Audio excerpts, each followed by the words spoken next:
Jamanı görüyorsun, tamam müşkilatlar günmeğin köpelde adalanak, şun fakat birçe illeti var, birçe müşkil var. O da neme? Şeriata ola bolmasın.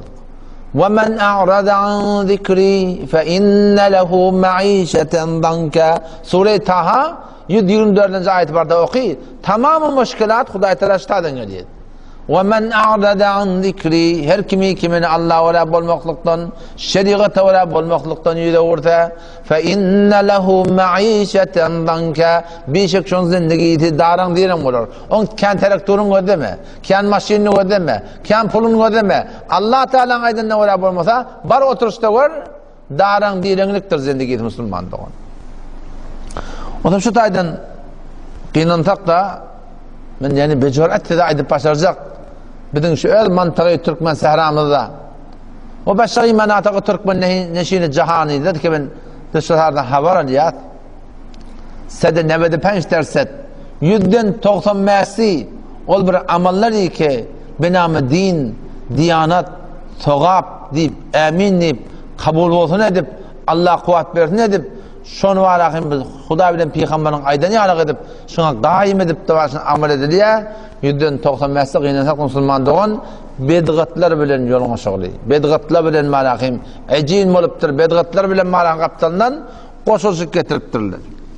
O vakti şeyle boluğlu, Huda Teala'nın narda, onunla sogap yok. Allah Teala'nın mededi, nusreti bizim zindigilimizde şu derekli Müslümanlığın görünmüyor. Şu taydan şu mesele beter mühim mesele. Ki biz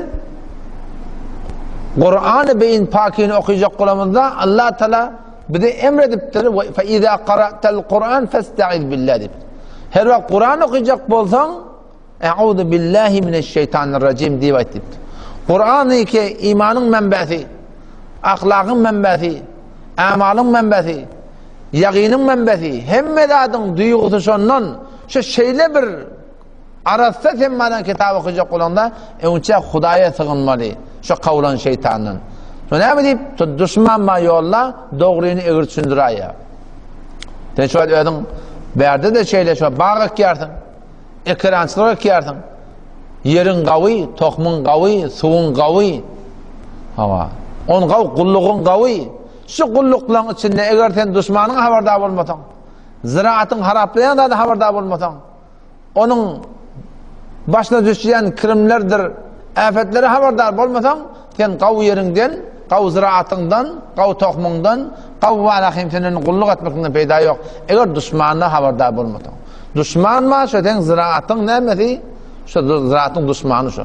Yolcak, alacak, ekitecek. Sen şagala şam edecek.